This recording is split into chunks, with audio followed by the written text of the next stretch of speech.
ನಮಸ್ಕಾರ ಕರ್ನಾಟಕ. ನಾನು ನಿಮ್ಮ ಶಂಶೀರ್ ಬುಡೋಳಿ.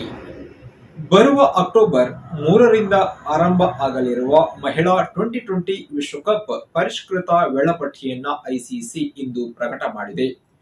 ವಾಸ್ತವ ಏನಪ್ಪಾ ಅಂದ್ರೆ, ಈ ಮಹಿಳೆಯರ T20 ವಿಶ್ವಕಪ್ ಇದನ್ನ ಆರಂಭದಲ್ಲಿ ಬಾಂಗ್ಲಾದೇಶದಲ್ಲಿ ನಡೆಸೋಕೆ ನಿರ್ಧಾರ ಮಾಡಲಾಗಿತ್ತು. ಆದರೆ ಅಲ್ಲಿ ಪರಿಸ್ಥಿತಿ ಹದಗೆಟ್ಟಿದೆ. ಹೀಗಾಗಿ ಈ ಚುಟುಕು ಸಮರವನ್ನ ಯುನೈಟೆಡ್ ಅರಬ್ ಎಮಿರೇಟ್ಸ್ಗೆ ವರ್ಗಾಯಿಸಲಾಗಿದೆ. ಈ ಟೂರ್ನಿಯ ಪಂದ್ಯಗಳು ಶಾರ್ಜಾ ಕ್ರಿಕೆಟ್ ಸ್ಟೇಡಿಯಂ ಮತ್ತು ದುಬೈ ಅಂತಾರಾಷ್ಟ್ರೀಯ ಕ್ರಿಕೆಟ್ ಸ್ಟೇಡಿಯಂನಲ್ಲಿ ನಡೆಯಲಿದೆ. ಅಂದಹಾಗೆ ಬರುವ ಅಕ್ಟೋಬರ್ 3ರಂದು ಆರಂಭವಾಗಲಿರುವ ಟೂರ್ನಿಯ ಉದ್ಘಾಟನಾ ಪಂದ್ಯದಲ್ಲಿ ಬಾಂಗ್ಲಾದೇಶ ಮತ್ತು ಸ್ಕಾಟ್ಲೆಂಡ್ ತಂಡ ಸ್ಪರ್ಧೆ ಮಾಡುತ್ತೆ. ಇನ್ನು ಈ ಪಂದ್ಯದಲ್ಲಿ ನಮ್ಮ ಟೀಮ್ ಇಂಡಿಯಾದ ವೇಳಾಪಟ್ಟಿಯನ್ನು ನೋಡುವುದಾದರೆ, ಹರ್ಮನ್ ಪ್ರೀತ್ ಕೌರ್ ನೇತೃತ್ವದ ಟೀಂ ಇಂಡಿಯಾ ತನ್ನ ಮೊದಲ ಪಂದ್ಯವನ್ನ ಅಕ್ಟೋಬರ್ 4ರಂದು ನ್ಯೂಜಿಲೆಂಡ್ ವಿರುದ್ಧ ಆಡುತ್ತೆ. ಆನಂತರ ಅಕ್ಟೋಬರ್ 6ರಂದು ನಮ್ಮ ಭಾರತ ಮತ್ತು ಪಾಕಿಸ್ತಾನ ನಡುವಿನ ಹೈ ವೋಲ್ಟೇಜ್ ಪಂದ್ಯ ನಡೆಯುತ್ತೆ. ಈ ಪಂದ್ಯ ಒಂದು ಕ್ಯೂರಿಯಾಸಿಟಿ ಮೂಡಿಸಿದೆ. ಐಸಿಸಿ ಮಹಿಳಾ T20 ವಿಶ್ವಕಪ್ 2024ನಲ್ಲಿ ಈ ಬಾರಿ ಒಟ್ಟು 23 ಪಂದ್ಯ ನಡೆಯುತ್ತಂತೆ. ಈ ಪಂದ್ಯಾವಳಿಯು ಅಕ್ಟೋಬರ್ 3ರಿಂದ ಆರಂಭ ಆಗುತ್ತೆ, ಅಕ್ಟೋಬರ್ 20ರವರೆಗೆ ನಡೆಯುತ್ತೆ.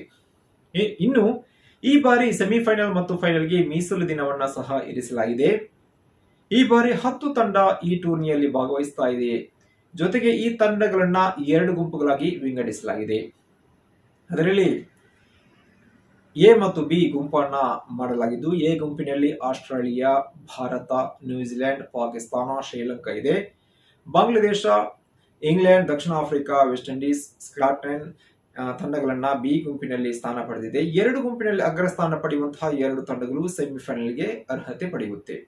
ಸೆಮಿಫೈನಲ್ ಅಲ್ಲಿ ಗೆದ್ದಂತಹ ತಂಡಗಳು ಫೈನಲ್ಗೆ ಅರ್ಹತೆ ಪಡೆಯುವುದು ಎಲ್ಲರಿಗೂ ಗೊತ್ತಿರುವಂತದ್ದು. ಹೀಗಾಗಿ ಈ ಒಂದು ಕ್ರಿಕೆಟ್ ಟೂರ್ನಿ ಬಹಳಷ್ಟು ಕುತೂಹಲ ಮೂಡಿಸಿದೆ.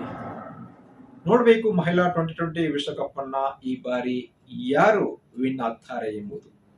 ಹೀಗಾಗಿ ಈ ಮಹಿಳಾ T20 ವಿಶ್ವಕಪ್ನ ಕುರಿತು ಬಹಳಷ್ಟು ಕುತೂಹಲ ಜೊತೆಗೆ ರೋಚಕ ಪಂದ್ಯವನ್ನು ನೋಡೋಕೆ ಕ್ರಿಕೆಟ್ ಅಭಿಮಾನಿಗಳು ಕಾತರದಿಂದ ಈಗಲೇ ಕಾಯ್ತಾ ಇದ್ದಾರೆ. ಎಸ್ ಫ್ರೆಂಡ್ಸ್, ಸದ್ಯಕ್ಕೆ ಈ ಮಾಹಿತಿಗೆ ಬ್ರೇಕ್ ಹಾಕ್ತಾ ಇದ್ದೀನಿ. ಮತ್ತೊಮ್ಮೆ ಹೊಸ ವಿಚಾರದೊಂದಿಗೆ ನಿಮ್ಮ ಮುಂದೆ ಬರ್ತೀನಿ. ಅಲ್ಲಿಯವರೆಗೂ ನಮಸ್ಕಾರ.